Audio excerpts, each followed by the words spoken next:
Hello student, आप लोग कैसे हैं। तो आज हम लोग देखेंगे next topic class second year, property of charge. Property of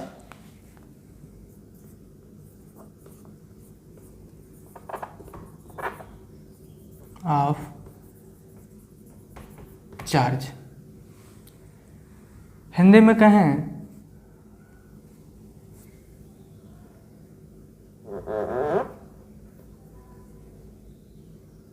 property of charge.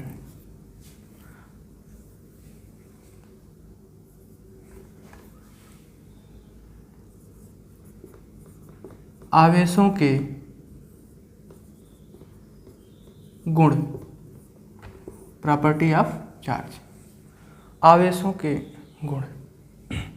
ठीक है, आवेशों के गुण में हम लोग देखेंगे फर्स्ट पॉइंट, आवेश के बहुत सारे गुण हैं, यानी कि there are different types of, या there are following types of property of charge. First पहला हम लोग देखें, यानी जो आपका चार्ज है ये स्केलर क्वांटिटी है, यानी it is a scalar quantity, यानी कि यह एक अदिश राशि है। स्केलर मीन्स क्या होता है? अदिश। ठीक है, it is a scalar quantity. ठीक है, जो आपका चार्ज होता है वह स्केलर क्वांटिटी होता है, यानी अदिश राशि होती है। ठीक, स्केलर क्वांटिटी क्या होती है? Those quantity which have only magnitude no direction is called scalar quantity, यानी कि ऐसी राशियां या वे भौतिक राशियां जिनके पास केवल परिमाण होता है, दिशा नहीं होता है, उन्हें हम क्या कहते हैं? अदिश राशि कहते हैं। ठीक है, सेकेंड हम कहें it is denoted by, it is denoted by Q,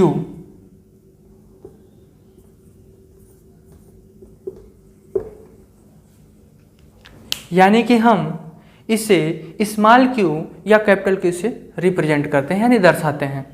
किसे डिनोट करेंगे? किससे हम प्रदर्शित करते हैं? स्मॉल q से या कैपिटल Q से हम इसे रिप्रेजेंट करते हैं। क्लियर है?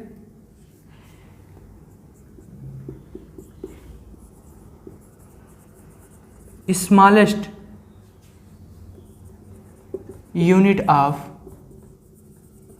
चार्ज, यानी अगर सबसे मूल इकाई की बात की जाए, चार्ज की सबसे मूल यानी सबसे छोटी इकाई, स्मॉलेस्ट यूनिट ऑफ चार्ज, तो वो क्या है? वो आपका इलेक्ट्रॉन है। और इलेक्ट्रॉन की वैल्यू आप जानते हैं 1.6 × 10⁻⁹ कूलम। किसी भी चार्ज का जो सबसे स्मॉलेस्ट पॉइंट होता है, जो स्मॉलेस्ट वैल्यू होती है, वो स्मॉलेस्ट वैल्यू क्या है? चार्ज की smallest value,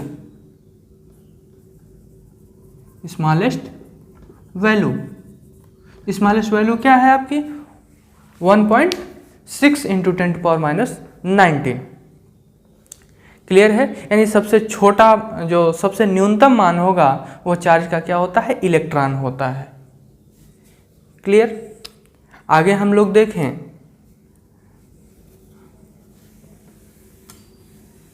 next point,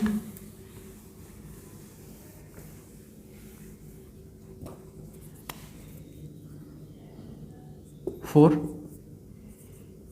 unit of charge, यानी आवेश की इकाई। ठीक है, या आवेश का मात्रक। आवेश का मात्रक क्या होता है? हिंदी में से कहें आवेश का मात्रक। तो आवेश का मात्रक क्या होता है? तो आवेश का मात्रक क्या होता है? यमकीयस पद्धति में, यानी यमकीयस सिस्टम ऑफ यूनिट में क्या होता है? कूलाम होता है। कूलम। इसे किससे रिप्रेजेंट करते हैं? C से रिप्रेजेंट करते हैं। किससे रिप्रेजेंट करते हैं? C से।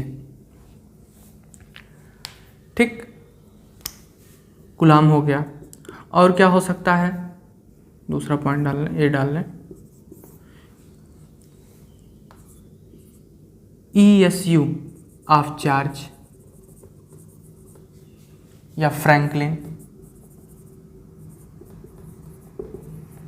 ठीक है, ESU ऑफ चार्ज होता है या फ्रैंकलिन होता है, हिंदी में भी वही होता है, फ्रैंकलिन है। AMU of charge Faraday. ठीक है,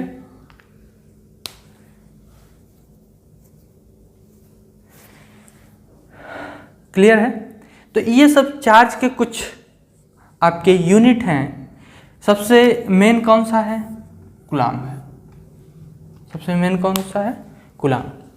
ठीक है, चार्ज की जो यूनिट होती है सबसे मेन आपका कूलम है। ESU होता है, EMU होता है और फैराडे भी होता है। क्लियर है? तो चार्ज की कुछ यूनिट आप जान गए। इसके बाद हम लोग नेक्स्ट इसकी प्रॉपर्टी जाने कि इसकी और प्रॉपर्टी क्या होती हैं।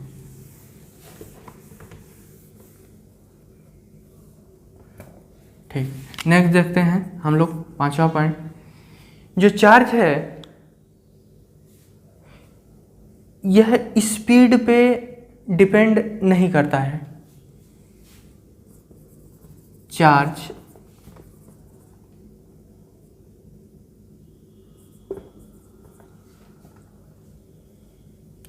Can not be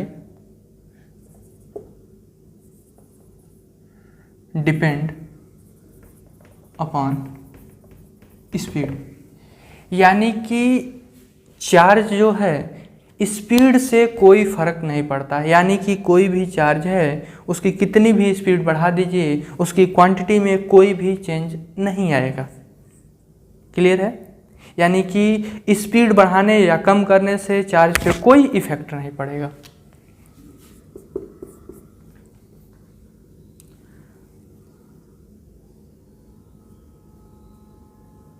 There are two types of charge. अब ये तो आप लोग जानते होंगे कितने प्रकार के चार्ज होते हैं। 2 प्रकार के चार्ज होते हैं। कौन कौन से होते हैं? तो आप बताएंगे पॉजिटिव चार्ज होता है। कितने प्रकार के आवेश होते हैं? हिंदी में कितने प्रकार के आवेश होते हैं? There are 2 types of charge. ठीक है, पॉजिटिव चार्ज,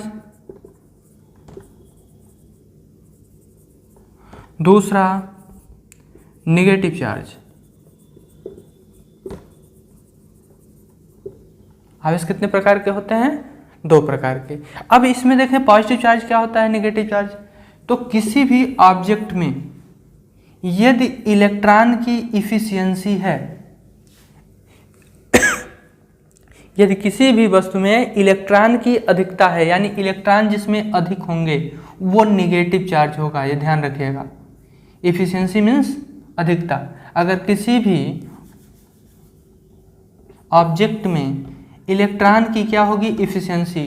तो अधिक जहाँ इलेक्ट्रॉन होगा नेगेटिव अधिक होगा, तो वो कौन सा चार्ज हो जाएगा? नेगेटिव चार्ज हो जाएगा। अगर उसी वस्तु में या अन्य किसी वस्तु में इलेक्ट्रॉन की डिफिशियंसी है, यानी इलेक्ट्रॉन की कमी है, तो वहाँ क्या हो जाएगा? पॉजिटिव चार्ज हो जाएगा। यानी किसी वस्तु में इलेक्ट्रॉन की कमी होना ये बताता है वो पॉजिटिव चार्ज है, और किसी वस्तु में इलेक्ट्रॉन की क्या होना? अधिकता होना ये बताता है वो नेगेटिव चार्ज है।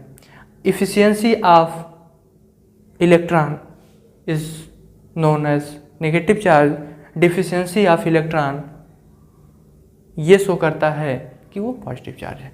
ये देखिए, इसे इस वजह से इतना हम बता रहे हैं आपको, क्योंकि मैक्सिमम क्वेश्चन में पूछेगा बताइए कि ये जो आपका ऑब्जेक्ट है या मेटल है उसमें वो पॉजिटिव चार्ज हुआ है कि नेगेटिव चार्ज हुआ है, ये बताइए।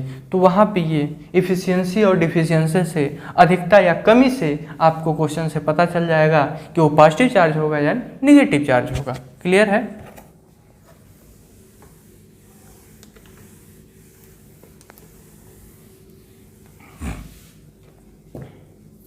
आगे हम लोग देखते हैं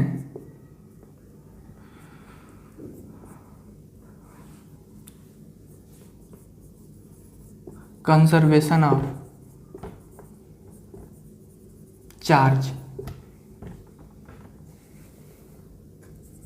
हिंदी में कहेंगे आवेश का संरक्षण, कंजर्वेशन ऑफ चार्ज, आवेश का संरक्षण। तो आवेश का संरक्षण होता क्या है, ये सिंपल डेफिनेशन है।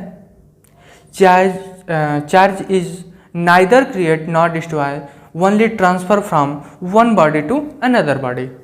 Charge is neither create not destroy, only transfer from one body to another body. Clear? Hindi में आवेश को न ही उत्पन्न किया जा सकता है, आवेश को न ही उत्पन्न किया जा सकता है और न ही नष्ट किया जा सकता है। इसे केवल एक वस्तु से दूसरे वस्तु में स्थानांतरित किया जा सकता है। आवेश को ना ही उत्पन्न किया जा सकता है, ना ही नष्ट किया जा सकता है।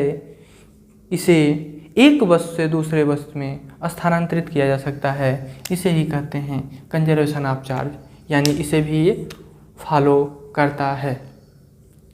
क्लियर है? नेक्स्ट पॉइंट हम लोग देखेंगे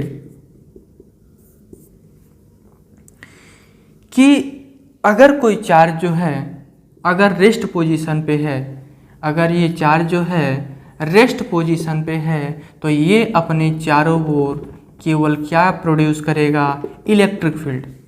यदि कोई चार्ज रेस्ट पोजीशन पे है तो वो अपने चारों ओर केवल और केवल इलेक्ट्रिक फील्ड प्रोड्यूस करेगा।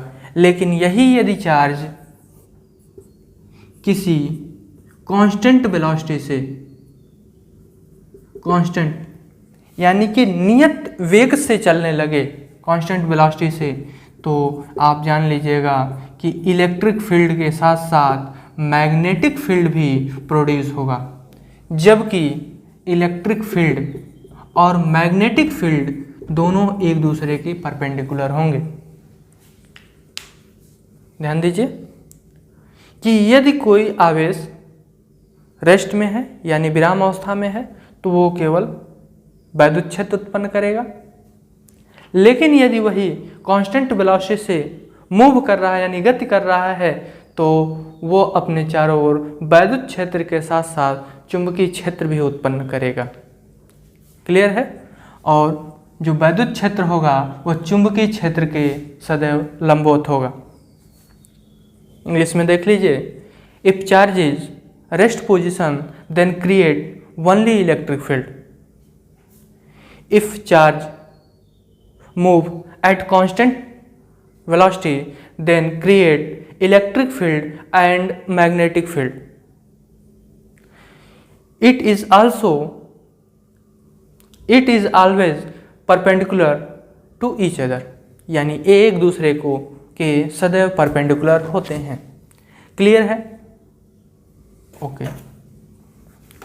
अब नेक्स्ट आता है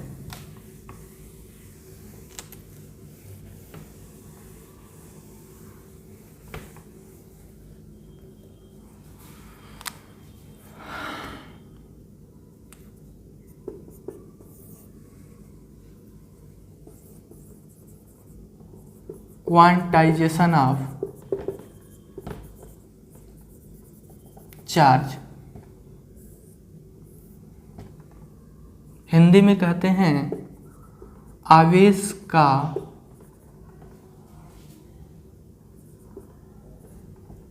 क्वांटीकरण, क्वांटाइजेशन ऑफ चार्ज, आवेश का क्वांटीकरण। ये क्या होता है ये समझें। देखिए, किसी भी ऑब्जेक्ट में, किसी भी वस्तु में जो इलेक्ट्रॉन का ट्रांसफ़र होता है, यानी एक वस्तु से दूसरे वस्तु में जो इलेक्ट्रॉन का ट्रांसफ़र हो रहा है, वो जब भी होगा तो वह इंटीग्रल फॉर्म में होगा, यानी कि वह यूनिट में ही जाएगा। यानी कि अगर हम कहें कि जैसे चार्ज जा रहा है तो कैसे जाएगा? चाहे वो एक इलेक्ट्रॉन में जाए, प्लस माइनस हो सकता है, पॉजिटिव हो नेगेटिव हो, हो सकता है 2 इलेक्ट्रॉन में जाए, हो सकता है 3 इलेक्ट्रॉन में जाए, ऐसे बहुत सारे में, ठीक है। लेकिन कभी ऐसा नहीं होगा ट्रांसफ़र, यानी कि इलेक्ट्रॉन का ट्रांसफ़र ही हो रहा है इसमें, तो इलेक्ट्रॉन का जब ट्रांसफ़र होगा तो वह इंटीग्रल मल्टीपल में होगा, यानी कि वह एक इलेक्ट्रॉन चाहे जाए, चाहे 2 इलेक्ट्रॉन जाए, चाहे 3 इलेक्ट्रॉन जाए, ठीक, वह हम कहें तो नेचुरल नंबर में जाएगा। सिंपल फॉर्म में अगर कहें तो वो प्राकृतिक संख्या यानी कि 1 2 3 में जाएगा।